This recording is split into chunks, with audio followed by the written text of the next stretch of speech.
London, 1850. Lady Zara Fairchild stood at the edge of the Christmas ball, her gloved fingers gripping her fan too tightly as she surveyed the glittering assembly. The Duchess of Harrington's annual Yuletide celebration was the pinnacle of the winter social season, an event where fortunes were made and reputations destroyed with equal efficiency.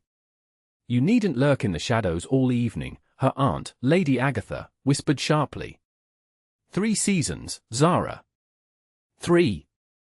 And still unwed. Your father did not leave sufficient funds for us to weather another year of your indecision. Zara smoothed the emerald silk of her gown, a dress she had painstakingly refashioned from one of her mother's old ball gowns. "I am not being indecisive, aunt. I simply refuse to marry without love." Lady Agatha scoffed. "Love is a luxury afforded to those with fortune, my dear.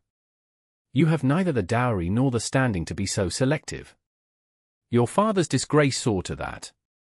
The word stung, though Zara had heard them countless times since her father's death 5 years ago. The scandal, embezzlement and fraud, had shattered the Fairchild name. Zara had been 17, ready to make her debut into society, when everything crumbled. Now, at 22, she existed in that peculiar purgatory of genteel poverty, clinging to the edges of polite society by the thinnest of threads. "The Earl of Westmoreland seems receptive to your aunt's not-so-subtle matchmaking," observed Miss Clara Jenkins, Zara's only true friend. "He's been watching you all evening. Lord Westmoreland is 60 of his a day, and has buried 3 wives already," Zara murmured. "I'd sooner become a governess." "You still believe in fairy tales," Clara said, not unkindly. "But in our world, a woman's worth is measured by her marriage. Nothing more." And there it was, the truth Zara had fought against since her father's death: love was not for the disgraced daughters of ruined men. Safety, security, perhaps respectability, these were the best she could hope for. Love was reserved for those unstained by scandal, for those whose family names opened doors rather than closed them. "The Duke of Thornfield has arrived," Clara whispered, nudging Zara discreetly. A collective hush fell over the ballroom as Thomas Bramwell, the 6th Duke of Thornfield, entered. Tall and commanding, he moved with the easy confidence of a man who had never questioned his place in the world. At 32, he remained London's most eligible bachelor, a fact that caused perennial distress among ambitious mothers throughout England. "They say he's finally seeking a bride," Clara continued. "Lady Harrington is beside herself with hope that he'll choose her Elizabeth." Zara watched him from behind her fan. The Duke was undeniably handsome, with his sharp, aristocratic features and penetrating grey eyes. His dark hair was swept back from a high forehead, and his mouth, when not set in its customary stern line, hinted at an unexpected warmth. "He could choose any woman in England," Zara said quietly. "Why would he attend this particular ball?" "Business with Lord Harrington, they say. Something about railway investments." Clara sighed. "Not that it matters to us. Men like the Duke don't see women like us, Zara. We're merely part of the scenery." The orchestra struck up a waltz, and couples began to form on the dance floor. Zara resigned herself to another evening of observation rather than participation, when a tall figure appeared before her, blocking her view. "Lady Zara Fairchild," said a deep voice. "I believe this dance is mine." Zara looked up, startled to find the Duke of Thornfield himself standing before her, hand extended expectantly. The ballroom seemed to still around them, conversations faltering as heads turned to witness the unexpected scene. "Your Grace," she managed, curtsying deeply. "I fear there must be some mistake. We have not been formally introduced, and I certainly did not." "No mistake," he said, his voice carrying just enough to be heard by those eagerly listening nearby. "I specifically requested an introduction from our hostess earlier this evening." Zara's aunt nearly swooned beside her. "Your Grace, my niece would be honored to—" "I was addressing Lady Zara," he interrupted, his eyes never leaving Zara's face. Something in his steady gaze made Zara's practiced refusal die on her lips. Instead, she placed her trembling hand in his. "I would be delighted, Your Grace." As he led her onto the dance floor, Zara was acutely aware of the whispers that followed them. The disgraced daughter of a ruined financier, dancing with England's most sought-after Duke. It was unprecedented. You must know everyone is watching, she said quietly as they took their positions. Let them watch, he replied, his hand firm at her waist as they began to move with the music. I did not come to this ball to satisfy society's expectations, Lady Zara.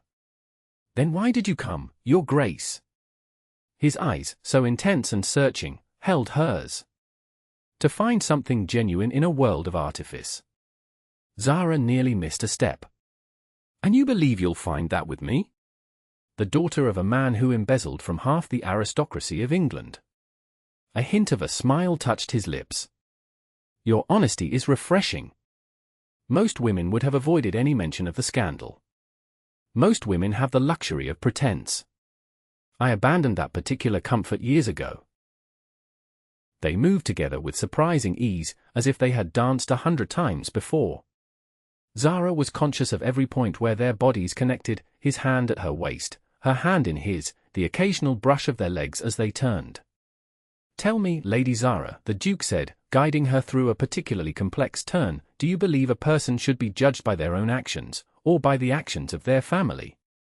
What society believes and what is just are rarely the same thing, she answered carefully.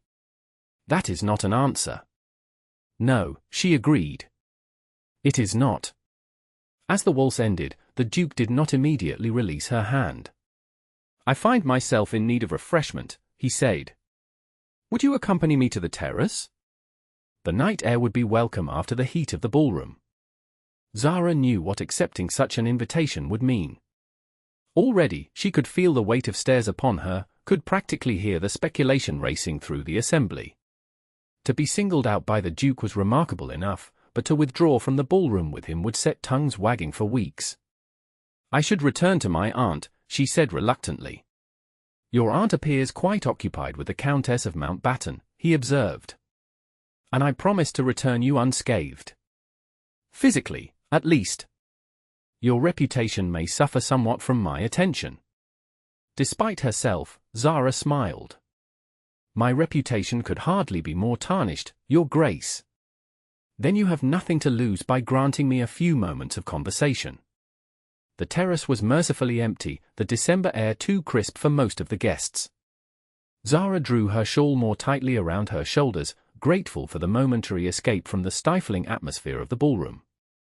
You're wondering why I sought you out, the Duke said, handing her a glass of champagne he had procured on their way.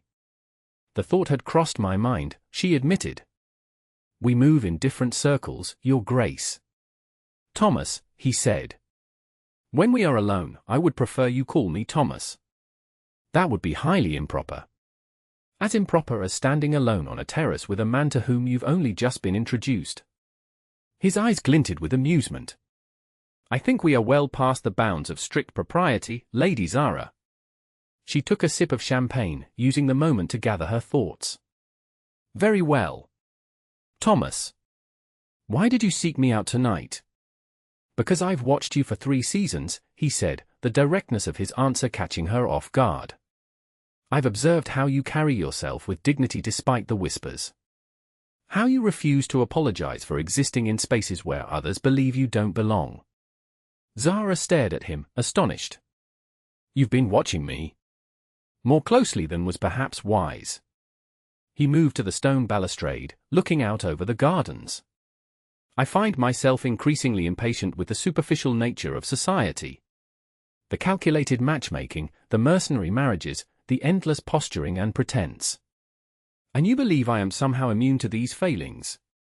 I believe you understand what it means to live beneath the weight of judgment, he said quietly. To be defined by circumstances beyond your control. Something in his tone made Zara study him more carefully. There was a tension in his shoulders, a shadow behind his eyes that suggested personal knowledge of such burdens. The Duke of Thornfield, burdened by judgment, she questioned. I find that difficult to imagine. You are the pinnacle of society, the standard against which all others are measured. Thomas turned to face her fully. My title affords me certain privileges, yes. But it does not shield me from expectation. From duty. From the constant pressure to be exactly what others need me to be, rather than who I might wish to be. And who might you wish to be, if not the perfect Duke? Zara asked softly. He stepped closer, close enough that she could see the flecks of blue in his grey eyes. A man who chooses his own path. Who marries where his heart leads, not where advantage dictates. Zara's breath caught in her throat. Your Grace, Thomas, you cannot possibly be suggesting. I suggest nothing, he interrupted. Not yet. But I would like to know you better, Lady Zara. Beyond the ballroom, beyond the constraints of formal society. To what end? Must there be an end? Can we not simply see where acquaintance might lead? The music from the ballroom swelled, reminding Zara of the world that waited just beyond the terrace doors. A world where a disgraced lady did not form connections with dukes, where the daughter of a ruined man did not entertain romantic notions above her station. People will talk, she said finally. People always talk, he replied with a dismissive wave. Let them. I find I care less and less for their opinions with each passing day. You have that luxury, Zara pointed out. Your position protects you. Mine makes me vulnerable to every whisper, every raised eyebrow. Thomas considered this, then nodded slowly. You're right, of course. Forgive my presumption. He straightened, his expression becoming more formal. Perhaps I have overstepped. I should return you to your aunt before my attention causes you further difficulty.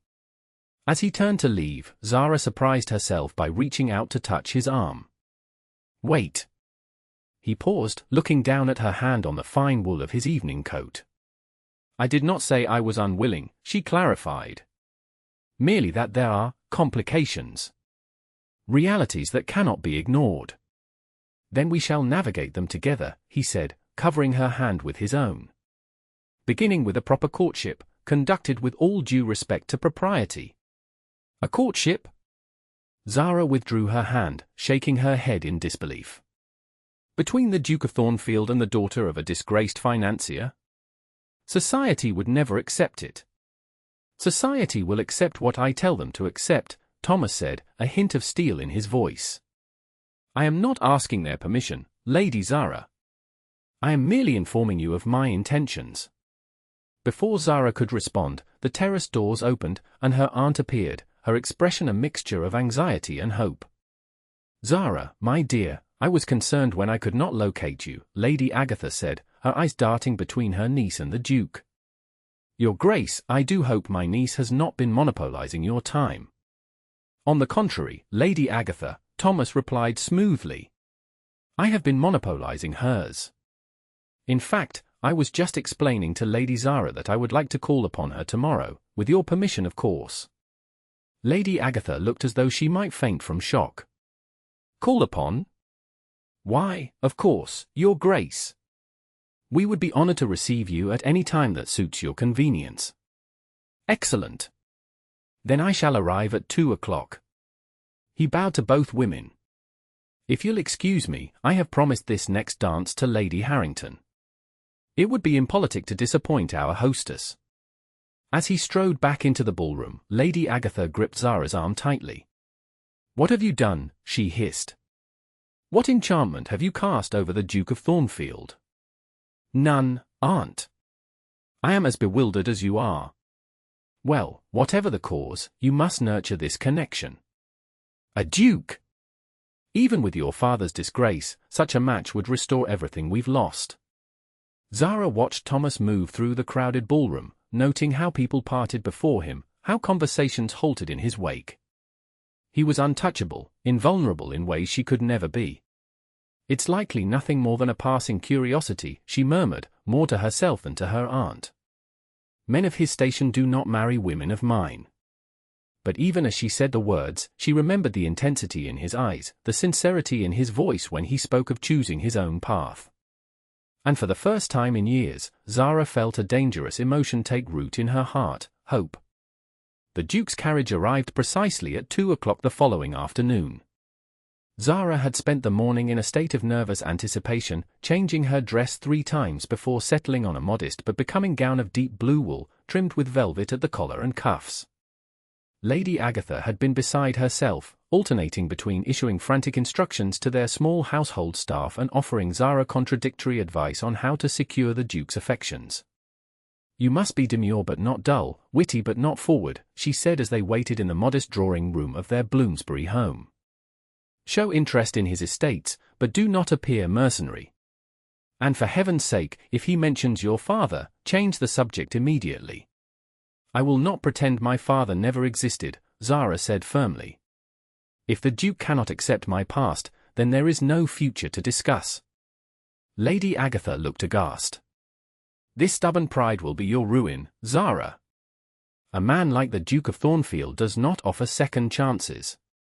Before Zara could respond, their maid appeared in the doorway. "The Duke of Thornfield, my lady," she announced, bobbing an awkward curtsy as Thomas entered the room.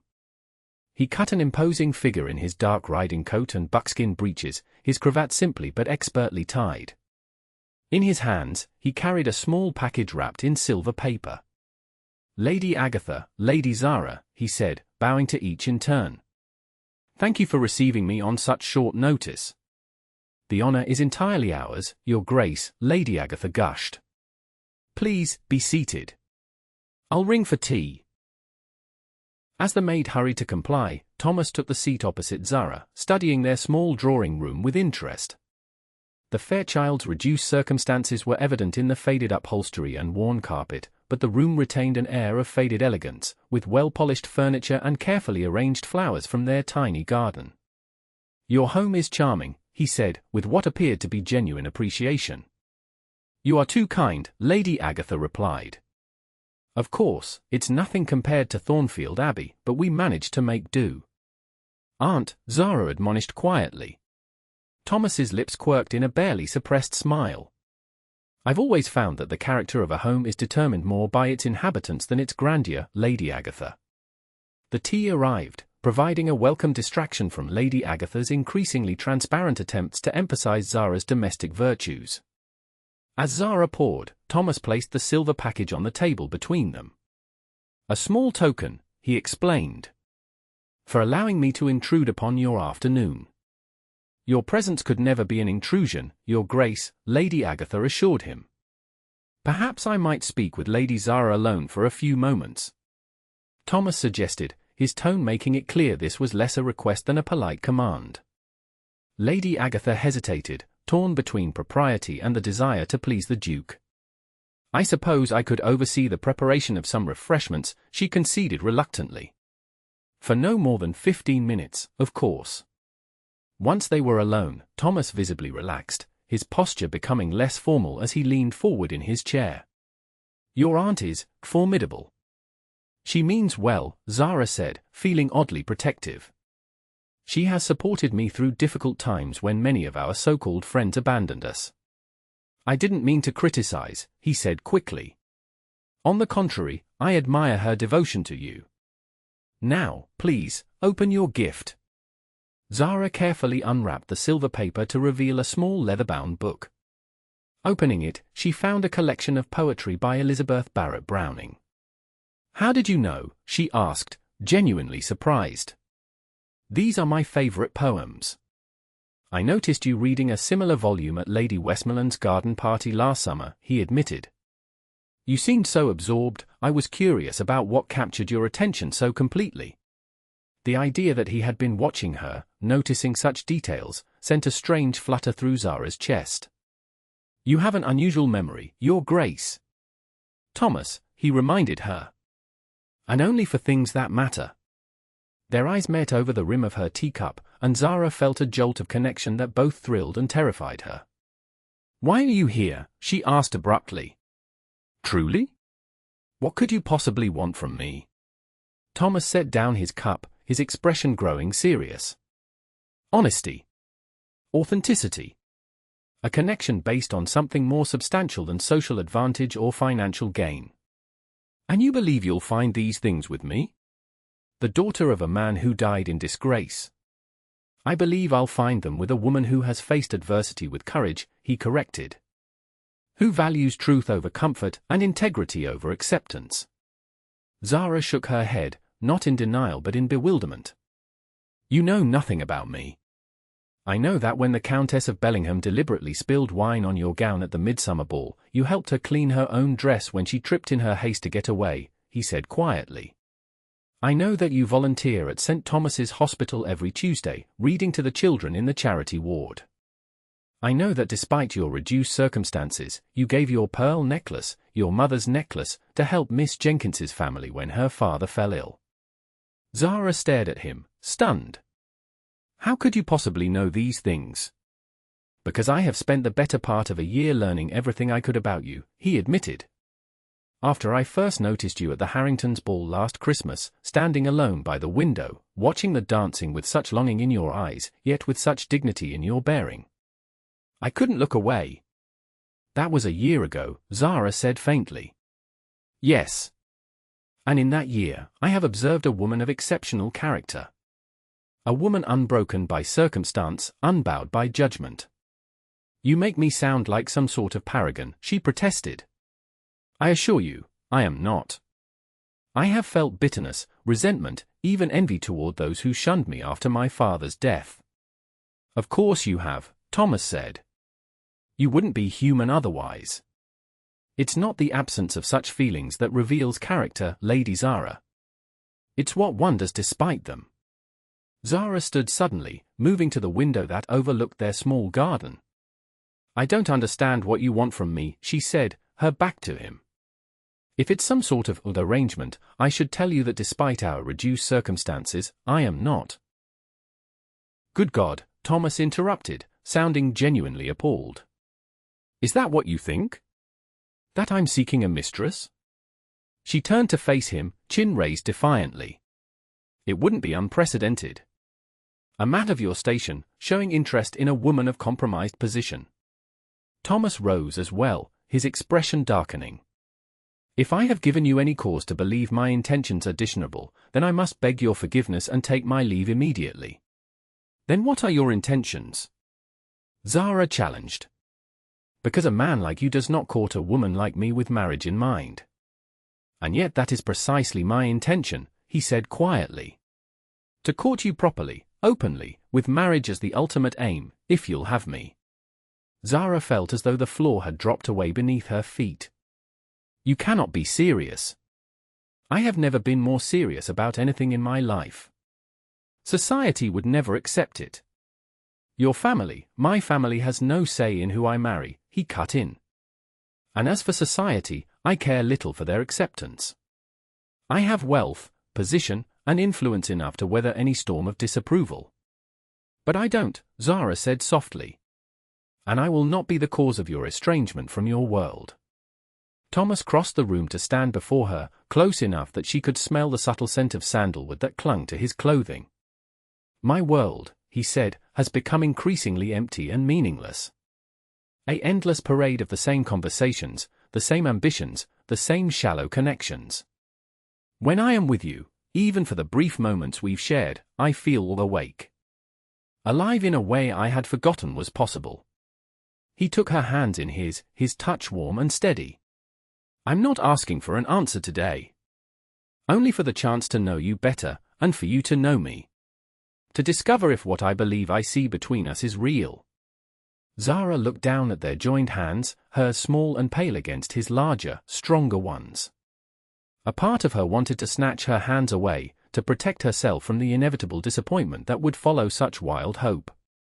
But another part, a part she had thought long silenced, urged her to trust, to believe, to risk. People will talk, she said again, echoing her words from the previous night. Thomas smiled, a genuine smile that transformed his serious features and reached all the way to his eyes. Let them talk, he said. Perhaps it's time society learned there are more important things than bloodlines and bank accounts. Such as character, he said simply. Courage. Compassion. The qualities that make a person truly worthy of love and respect. The word love hung in the air between them, neither acknowledged nor denied. Zara withdrew her hands gently, needing distance to think clearly. "I cannot promise anything," she said finally. "But I am willing to allow you to call upon me again. To see where this might lead." The smile he gave her then was like sunrise breaking through clouds. "That is all I ask. For now." When Lady Agatha returned a few minutes later, she found them discussing Barrett Browning's sonnets with an animation that suggested a far deeper connection than mere literary appreciation. The Duke stayed for another hour, charming Lady Agatha with his attentiveness and impressing Zara with his genuine interest in her thoughts and opinions. As he took his leave, he asked permission to escort them to the opera the following evening, an invitation Lady Agatha accepted with barely concealed delight. "Until tomorrow, then," he said, his eyes lingering on Zara's face. After he had gone, Lady Agatha collapsed onto the sofa, fanning herself vigorously. "A duke," she exclaimed. "A duke in our drawing-room, taking tea as if it were the most natural thing in the world." "He's just a man, Aunt," Zara said, though the racing of her heart suggested she didn't entirely believe her own words. "Just a man?" Lady Agatha repeated incredulously. "He is the Duke of Thornfield. And he is clearly smitten with you, though heaven knows why you couldn't wear the green dress as I suggested." "If the color of my dress determines his regard, then his regard isn't worth having," Zara replied. Lady Agatha sighed heavily. This stubborn pride again. "Zara, you must understand, this could change everything for us. If he were to offer for you—" "He won't," Zara said quickly, though the memory of his words made her doubt her own certainty. "This is likely nothing more than a passing interest. A brief diversion from his usual society." But even as she spoke the words, Zara found herself caressing the leather binding of the book he had given her, remembering the intensity in his eyes when he spoke of character and courage and things worth more than social standing. Dangerous thoughts, she knew. Dangerous hopes. And yet, for the first time in years, Zara allowed herself to wonder if perhaps, just perhaps, there might be more to her future than the narrow path society had decreed for the daughter of a disgraced man. The weeks that followed were like a dream from which Zara feared to awaken. True to his word, Thomas courted her openly and with a determination that seemed impervious to the raised eyebrows and whispered comments that followed them through London's drawing-rooms and ballrooms. He escorted her to the opera, to art exhibitions, to concerts and lectures. He called at her home 3 times a week, bringing books they would discuss for hours, or simply sitting with her in comfortable conversation. He sent flowers, not ostentatious bouquets that would strain her aunt's limited household budget to display, but thoughtful selections that showed he remembered her preferences, violets because she had once mentioned they were her mother's favorite, primroses because she had admired them on a walk through Hyde Park. And gradually, almost imperceptibly, Zara found herself lowering the defenses she had built so carefully around her heart. She began to see beyond the title to the man himself, complex, thoughtful, often weighed down by responsibilities he rarely discussed but that she could see in the tension that sometimes shadowed his eyes. "Tell me about Thornfield Abbey," she asked one afternoon as they walked through the British Museum, a chaperoning Lady Agatha trailing discreetly behind them. "Is it as grand as everyone says?" Thomas's expression softened. "It's home," he said simply. "Grand, yes, with all the history and tradition that implies. But also full of draughty corridors and creaking floors and hidden corners where a boy could escape his tutors." "You grew up there?" "Until I was sent to Eton at 11, he confirmed. My father believed in the traditional education of an English gentleman." Something in his tone made Zara study him more carefully. "You and your father were not close." Thomas was silent for a long moment, apparently absorbed in examining a Roman sculpture. "My father," he said finally, "was a man who believed duty came before all else. Personal happiness, individual desire, these were indulgences a Bramwell could not afford. The title, the estates, the family name, these were the only things that mattered." "And you?" Zara asked softly. "What matters to you?" He turned to face her, his gaze direct and unwavering. "Increasingly, you do." The simple declaration, spoken in the quiet gallery with ancient marble figures as their only witnesses, stole Zara's breath. She looked away, unable to bear the intensity of his eyes. "You shouldn't say such things," she murmured. "Why not? They're true." "Because?" Zara struggled to articulate the fear that had been growing alongside her deepening feelings for him. "Because I am beginning to believe you, and that terrifies me." Thomas reached for her hand. "Propriety be damned. What terrifies you about believing me?" "That I might hope for something impossible," she admitted. "That I might forget the realities of our situations, the difference in our standings." "And if I told you those differences mean nothing to me?" "Then I would say you are either naive or deliberately blind," Zara replied. "The world does not reshape itself to accommodate love, Thomas. Society does not forgive those who defy its rules." "Society," he said, a hint of steel entering his voice, "has never determined my path before. I see no reason why it should do so now." Before Zara could respond, Lady Agatha appeared at their side, her expression disapproving as she noted their joined hands. "The Egyptian gallery awaits, does it not?" she prompted pointedly. Thomas released Zara's hand, but the warmth of his touch lingered, as did the conviction in his words. As they moved through the museum, Zara found herself wondering if she was indeed the only one being naive, if perhaps Thomas truly did possess the power to defy convention, to choose his own path regardless of the consequences. It was a dangerous thought, more dangerous still because of how desperately she wanted to believe it. The true test of his resolve came unexpectedly, at the Marchioness of Exeter's mid-December ball. Zara had been reluctant to attend, knowing that the Marchioness had been among those most severely affected by her father's financial misconduct. But Thomas had insisted, promising that his presence would shield her from any direct unpleasantness. What neither of them had anticipated was the presence of the Dowager Duchess of Thornfield, Thomas's formidable grandmother, who had journeyed from the family estate specifically to confront the rumors surrounding her grandson's unusual courtship. Zara first became aware of the Dowager's arrival when a hush fell over their corner of the ballroom, conversations faltering as an elderly woman approached, leaning heavily on an ebony cane. Despite her advanced years, the Dowager carried herself with regal bearing, her silver hair arranged beneath a turban adorned with an enormous emerald, her black silk gown rustling impressively as she moved. "Thomas," she said, her voice carrying clearly despite its age-worn quality, "I had hoped the reports of your recent activities were exaggerated." Thomas stepped forward, placing himself slightly between Zara and his grandmother. "Grandmother, I didn't expect to see you in London this season." "Clearly," the Dowager replied dryly. "Or perhaps you would have been more discreet in your choice of company." Zara felt the blood drain from her face as every nearby guest turned to watch the unfolding drama. She had known this moment would come, had warned Thomas repeatedly that his family would never accept her, but the reality was far more mortifying than she had imagined.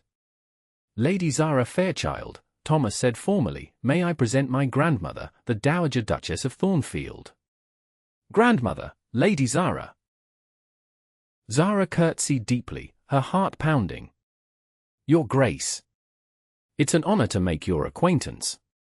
The Dowager's piercing blue eyes, so like her grandson's, assessed Zara with unconcealed skepticism. "Fairchild," she repeated. "The daughter of Edward Fairchild, if I'm not mistaken. The man whose financial improprieties cost the Thornfield estates nearly £50,000. A collective gasp rippled through their audience. Zara felt as though she'd been struck. Her father's dealings had affected the Thornfield estates directly. Thomas had never mentioned this crucial detail. "A fact which has no bearing on Lady Zara herself," Thomas said firmly. "She was a child when those events transpired." "Hardly a child at 17, the Dowager countered. "And certainly old enough now at 22 to recognize the impropriety of her connection to you." Zara found her voice at last. "Your Grace," she said quietly but clearly, "I assure you, I have reminded your grandson repeatedly of the unsuitability of our acquaintance. If he has persisted despite my warnings, the fault lies not with me but with his own stubborn nature, a quality I suspect he inherited from his esteemed lineage." For a moment, the Dowager appeared taken aback by Zara's directness. Then, unexpectedly, a gleam of something that might have been approval flickered in her eyes. "You have spirit, I'll grant you that," she said. But spirit is not enough to overcome the obstacles that stand between you and my grandson. Thomas, we must speak privately. Now." Without waiting for a response, the dowager turned and made her way toward a small antechamber off the main ballroom. Thomas hesitated, his eyes meeting Zara's with a silent apology. "Go," she urged softly. "She is your family." "This changes nothing," he insisted, loud enough for those nearby to hear. "Wait for me." As he followed his grandmother, the whispers around Zara grew to an almost unbearable volume. Lady Agatha appeared at her side, her face pale with distress. "We should leave," she urged. "This situation is becoming untenable." "No," Zara said, summoning every ounce of her remaining dignity. "I will not slink away as though I've done something shameful. The Duke asked me to wait, and wait I shall." It was the longest half-hour of Zara's life, standing there under the scrutiny of London's elite, feeling their judgment and speculation like a physical weight upon her shoulders. But she remained, back straight, expression composed, even managing to exchange pleasantries with the few brave souls who approached her, mostly younger ladies who had always found her more approachable than their mothers did. When Thomas finally emerged from the antechamber, his face was set in grim lines, his grandmother nowhere to be seen. He crossed the ballroom directly to Zara, ignoring the stares that followed his progress. "My grandmother has retired for the evening," he announced, loud enough for those nearby to hear. "She found the journey from Thornfield more taxing than anticipated." "How fortunate that she was able to make the journey at all," Zara replied carefully. "Family is so important, especially during the holiday season." "Indeed," Thomas agreed, his eyes holding hers with an intensity that made her breath catch. "Which is why I have informed my grandmother that I intend to introduce you to the rest of my family at Thornfield Abbey's annual Christmas ball, as my future wife." The gasps around them were audible. Zara herself felt as though she might faint. "Thomas," she whispered, "what have you done?" "What I should have done weeks ago," he replied, taking her hand and raising it to his lips in a gesture that left no doubt as to his intentions. "Lady Zara Fairchild, would you do me the honor of becoming my wife?" Time seemed to stop. The ballroom, the whispers, the scandalized faces, all faded away until there was only Thomas, his eyes filled with a certainty that both terrified and exhilarated her. "You cannot mean this," she said, so softly that only he could hear. "Not here, not like this. Your grandmother will come to accept my choice, or she will not," he said simply. "But it is my choice to make, and I choose you, Zara. I have chosen you since that first night when I saw you standing alone, facing the world's judgment with more courage than all these so-called noble souls combined." "This is madness," Zara breathed, even as her heart soared with wild, impossible hope. "Perhaps," Thomas agreed, a smile beginning to curve his lips. "But isn't love always a bit mad? Now, will you answer my question, or shall we continue to provide entertainment for the Marchioness's guests all evening?" Zara looked around at the sea of faces, some scandalized, some curious, a few even smiling in encouragement. She thought of all the times she had been excluded, judged, dismissed because of her father's actions. She thought of the years spent believing that love was a luxury she could never afford, that her worth had been irreparably diminished by circumstances beyond her control. And then she looked at Thomas, strong, steadfast Thomas, who saw beyond scandal and circumstance to the woman beneath. Who had pursued her not despite her disgrace but because the character it had revealed in her was what he valued most. "Yes," she said finally, her voice gaining strength with each word. "Yes, I will marry you, Thomas Bramwell, though I fear we are both inviting more scandal than either of us has faced before." Thomas's smile bloomed fully, transforming his serious face. "Then we shall face it together," he declared, raising her hand to his lips once more. "As we shall face everything else that life brings our way." The ballroom erupted in a cacophony of exclamations and whispers, but Zara barely heard them. For in that moment, with Thomas's eyes holding hers, she finally allowed herself to believe that perhaps the world could indeed reshape itself to accommodate love, that perhaps society's rules were not as immutable as she had always believed. Thornfield Abbey, with its ancient stone walls and soaring turrets, was even more imposing than Zara had imagined. As the Duke's carriage approached along the snow-covered drive, she gazed out at the sprawling estate that would soon be her home, trying to quell the anxiety that had been building since they departed London 3 days earlier. Thomas, seated beside her, squeezed her hand reassuringly. "It looks forbidding in winter," he acknowledged, "but wait until you see it in spring, when the gardens are in bloom. My mother designed them herself." Zara attempted a smile. "It's magnificent," she said truthfully. "Though I fear I shall need a map to find my way about." "I'll be your guide," he promised. "For as long as you need." Lady Agatha, seated opposite them, sniffed audibly. "A proper lady's maid would be more appropriate," she remarked. "I do hope, Your Grace, that you've arranged suitable staff for Zara's position. My housekeeper, Mrs. Wilson, has been preparing for the arrival of a new Duchess for years," Thomas assured her. "She selected a lady's maid she believes will suit Zara perfectly." The engagement had been announced formally in the Times the day after the Marchioness's ball, sending shockwaves through London society. Some had called it romantic, others scandalous, a few, particularly those who had lost money through Edward Fairchild's schemes, had even suggested it was some form of elaborate revenge on Thomas's part, a theory so absurd that even Lady Agatha had dismissed it outright. The Dowager Duchess had returned to Thornfield without further public comment, though Thomas had received a tersely worded letter informing him that while she could not approve his choice, she would not create a public breach within the family. The annual Christmas ball would proceed as planned, and Zara would be received with the courtesy due to her position as Thomas's fiancée, if not with the warmth reserved for a truly welcome addition to the family. It was, Thomas had told Zara, as close to acceptance as they could hope for, at least initially.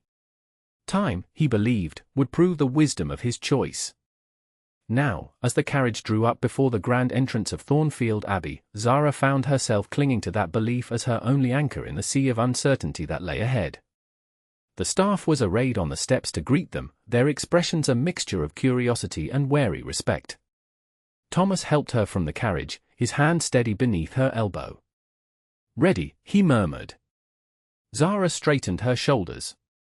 "As I'll ever be." The next hours passed in a blur of introductions and tours, as Thomas proudly showed her through the public rooms of Thornfield. The great hall with its soaring hammer-beam ceiling, the formal drawing rooms with their priceless artwork, the library with its thousands of volumes collected over centuries, each space more impressive than the last, and each a reminder of the vast gulf between Zara's modest upbringing and the world she was about to enter. Mrs. Wilson, the housekeeper, was polite but reserved, clearly taking her cue from the absent dowager. The lady's maid assigned to Zara, a quiet young woman named Margaret, seemed competent but similarly cautious in her demeanor. By the time they retired to dress for dinner, Zara was exhausted from the effort of maintaining her composure in the face of such barely concealed skepticism. "They'll come to love you as I do," Thomas assured her as they parted in the corridor outside her suite of rooms. "Give them time." Zara managed a tired smile. "Love? You've never actually said that word before, you know." Thomas's expression softened. "Haven't I? Then let me remedy that oversight immediately. I love you, Zara Fairchild. I have loved you since that moment at the Christmas ball a year ago, when you stood alone yet unbowed. I will love you until my dying day, and perhaps beyond, if such things are possible." The simple declaration, spoken in the quiet corridor of his ancestral home, brought tears to Zara's eyes.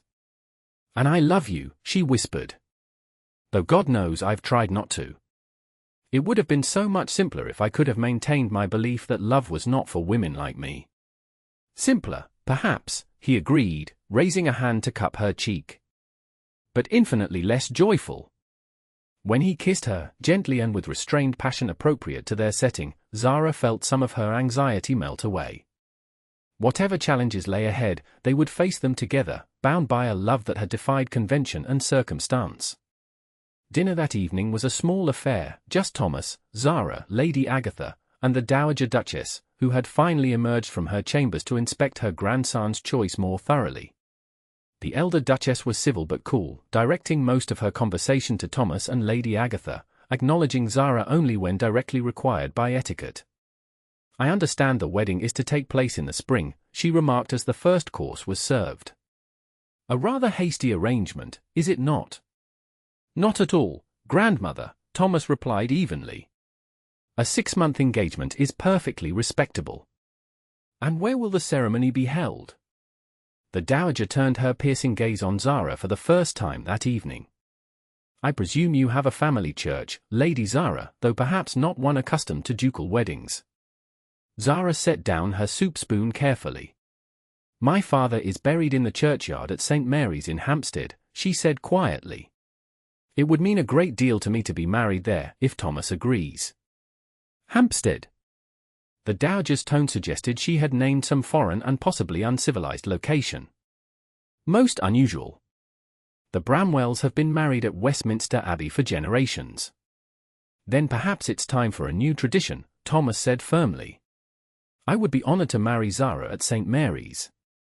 The dowager's lips thinned in displeasure, but she did not pursue the matter further. The remainder of the meal continued in similar fashion, with veiled barbs and pointed questions designed to emphasize Zara's unsuitability for her future role. By the time they retired for the evening, Zara was drained from the effort of maintaining her composure. In the privacy of her chambers, with only Margaret to witness, she finally allowed herself a moment of doubt. Perhaps this was a mistake, she murmured, more to herself than to her lady's maid as the young woman helped her prepare for bed. Perhaps love is not enough to bridge such differences. If you'll forgive me saying so, my lady, Margaret said hesitantly, the staff has never seen His Grace so content. Not in all the years I've been at Thornfield.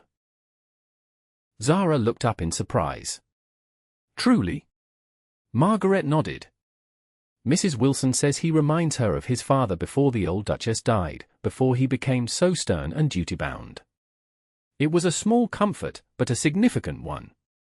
If the servants, who saw the family at their most unguarded, believed in Thomas's happiness, perhaps there was hope after all. The days leading up to the Christmas ball were filled with preparations, both for the event itself and for Zara's impending role as mistress of Thornfield. Mrs. Wilson gradually thawed as she observed Zara's genuine interest in learning the household's workings, and even Margaret became more forthcoming, sharing small insights into the family and staff that helped Zara navigate the complex social dynamics of the estate. The dowager remained coolly civil, but Zara began to detect a grudging respect beneath the older woman's reserve, particularly when Zara demonstrated knowledge of the estate's history or an appreciation for the family's traditions. Thomas, for his part, was a constant source of strength and support, finding moments throughout each day to reassure her of his love and his certainty in their future together. My grandmother asked about the settlement today, he told her one afternoon as they walked through the snow-covered rose garden. I believe she's finally accepted that our marriage will indeed take place. What did you tell her? Zara asked. That I've made arrangements to ensure you would be secure, regardless of what might happen to me, he replied. Standard provisions for a duchess. Zara stopped, turning to face him. I don't care about provisions or settlements, Thomas. I care only that your family accepts me, and not for my sake, but for yours. I couldn't bear to be the cause of a breach between you and those you love. Thomas took her gloved hands in his. My family will come around, Zara. My grandmother already respects you more than she'll admit. And as for the rest, my cousins, my more distant relations, they'll follow her lead, eventually. And if they don't, then they will miss the opportunity to know an extraordinary woman, he said simply. Their loss, not ours. The night of the Christmas ball arrived with a flurry of last-minute preparations. The great hall had been transformed, with evergreen boughs and red ribbons adorning every surface, hundreds of candles casting a warm glow over the ancient stone walls. A massive Christmas tree, decorated with glass ornaments and real candles, dominated one corner, while musicians tuned their instruments on a raised platform at the opposite end. In her chambers, Zara stood before the mirror as Margaret made final adjustments to her appearance. Her gown, a creation of emerald silk that Thomas had commissioned from London's finest modiste, complemented her fair colouring perfectly. Her dark hair had been arranged in an elegant style, adorned with a simple diamond clip, a gift from Thomas that morning. You look beautiful, my lady, Margaret said, stepping back to admire her handiwork. Thank you, Margaret, Zara replied, trying to calm the butterflies in her stomach. I only hope I can do justice to the role I'm about to assume. A soft knock at the door heralded Lady Agatha's arrival. Her aunt, resplendent in a gown of deep purple that Zara suspected had also been Thomas's doing, assessed her niece with critical eyes. "You'll do," she declared, which from Lady Agatha was high praise indeed. "Now, remember all we've discussed. You are to be a duchess, Zara. Comport yourself with dignity, regardless of how you may be received." "I've been facing society's judgment for 5 years, Aunt," Zara reminded her gently. "I believe I can manage one more evening." When they descended to the great hall, Zara on her aunt's arm, a hush fell over the assembled guests. Thomas, who had been conversing with a group of gentlemen near the entrance, looked up and froze, his expression one of such naked admiration that Zara felt her cheeks warm. He crossed to her immediately, taking her hand and raising it to his lips. "You are a vision," he murmured. "Every man here will envy me tonight." "And every woman will question your judgment," Zara replied softly, though she smiled to soften the words. "Then they are fools," he said simply. "Come, let me introduce you to my family." What followed was a seemingly endless series of introductions, cousins, second cousins, distant relations whose connections to the Bramwell line required detailed explanation. Some were welcoming, others merely polite, a few openly curious about the woman who had captured the elusive Duke's heart. Through it all, Zara maintained her composure, drawing on the quiet strength that had sustained her through years of social ostracism. She found allies in unexpected places, a second cousin with a ready laugh and genuine warmth, an elderly great-aunt who declared that fresh blood was just what the Bramwells needed, and even the local vicar, who commended her charitable work at St. Thomas's Hospital.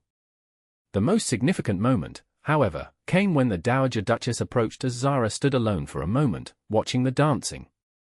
"You have conducted yourself with surprising grace this evening, Lady Zara," the older woman remarked, her tone less frosty than it had been in previous days.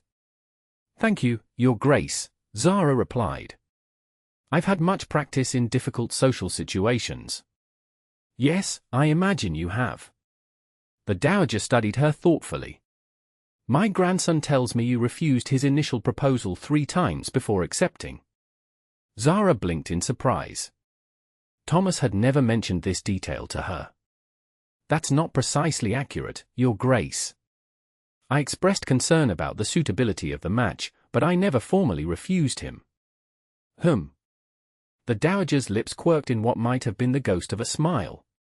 "Perhaps that explains his persistence. Thomas has always been stubborn about getting his way." "A family trait, I believe," Zara observed, before she could think better of it. To her astonishment, the Dowager actually chuckled. "Indeed. Well, Lady Zara, it appears my grandson has made his choice, regardless of my reservations. I suppose we must both make the best of it." "I intend to," Zara said quietly. "I love him, Your Grace. More than I ever thought possible. And I will spend my life ensuring he never regrets choosing me." The Dowager regarded her for a long moment, her piercing blue eyes seeming to look straight through to Zara's soul. "See that you do," she said finally. "The Bramwell men love deeply and permanently. It is both their greatest strength and their greatest vulnerability." Before Zara could respond, Thomas appeared at her side, his hand coming to rest protectively at the small of her back. "Grandmother," he acknowledged. "I hope you're not intimidating my fiancé." "Merely offering some family insights," the Dowager replied. "Lady Zara seems remarkably resistant to intimidation, in any case. A useful quality in a duchess, I suppose." With that parting comment, which contained more approval than criticism, the Dowager moved away to speak with other guests. "What was that about?" Thomas asked, his expression concerned. Zara smiled, feeling a weight lift from her shoulders.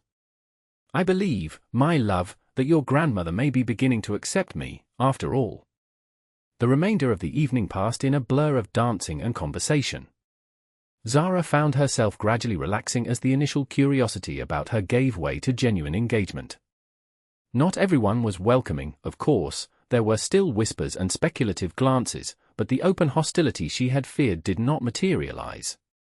As midnight approached, Thomas led her to the center of the great hall, signaling for the musicians to pause their playing. "Ladies and gentlemen," he called, his voice carrying easily through the vast space. "I thank you all for joining us tonight to celebrate this joyous season. As many of you know, this year's celebration holds special significance for me." He turned to Zara, taking both her hands in his. "1 year ago, at another Christmas ball, I saw a woman of extraordinary courage and grace. A woman who faced life's adversities with dignity and strength. A woman who, despite every reason to become bitter or cynical, retained her capacity for compassion and her belief in the inherent goodness of others." Murmurs rippled through the crowd as guests realized the Duke was referring to the scandal-marked Lady Zara Fairchild. In that moment, Thomas continued, his eyes never leaving Zara's, "I began to understand what true nobility means. Not titles or lands or ancient bloodlines, but character.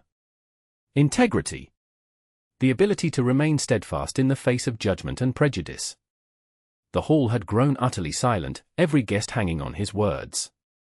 "Society has its rules and expectations," he acknowledged.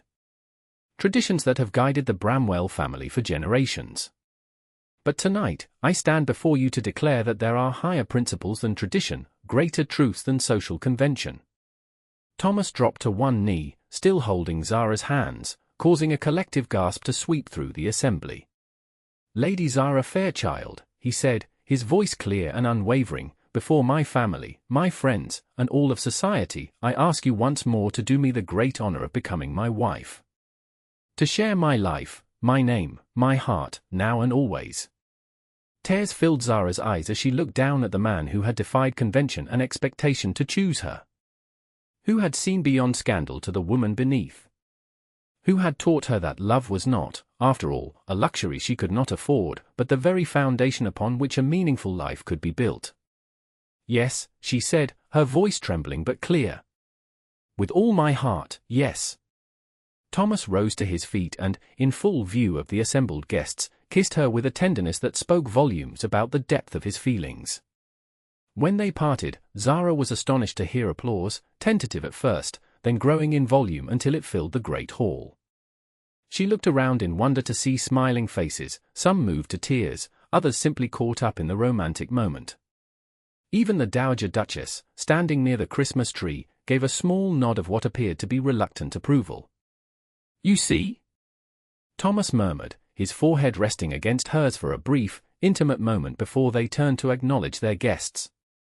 Sometimes society can learn new lessons. Sometimes love truly does conquer all. As the clock struck midnight, ushering in Christmas Day, Zara found herself surrounded by well-wishers, many of whom had been coolly polite just hours before. The power of Thomas's public declaration, the unmistakable love in his eyes, had transformed their perception, not completely, perhaps, but significantly. In that moment, watching Thomas accept congratulations from his family and friends, seeing the pride in his face as he introduced her as his future Duchess, Zara finally let go of the belief that had shaped her life for so long, that love was a luxury reserved for those untouched by scandal. In its place came a new understanding, that true love, the kind that sees beyond circumstance to the essence of a person, was the greatest force for change in the world. That it could, indeed, transform not only individual hearts but society itself. And as Thomas returned to her side, his hand finding hers with the easy familiarity of a connection that transcended social boundaries, Zara knew that their love story would be remembered not as a scandal, but as the moment when at least some small corner of society finally understood what truly mattered, not wealth or status or unblemished family names, but the courage to choose love above all else.